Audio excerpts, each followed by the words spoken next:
কাশের বনে দোলা লাগে শিউলি সুরভিত বাতাসের ডাকে, ছেঁড়া মেঘের ভেলার দোলায়, ঢাকের বোনের ওঠা পড়ায়, শরতের আয়নায় আঁকা হয় আলোর আলিম্পন।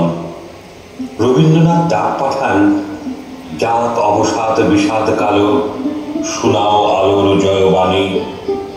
সে আলোয় চির উদ্ভাসিত বাংলার অগ্রাহন, তার পাকা ধানের গন্ধে, চির সংহত হেমন্ত তার হিমসিঞ্চিত আকাশ প্রদীপের মায়াবী মেদুরতায়।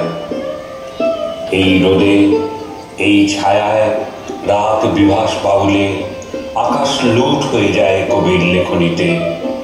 বিনা কাজে বাঁশিটি টানে, খড়ের পথ ভোলে ভ্রমণের সংসার।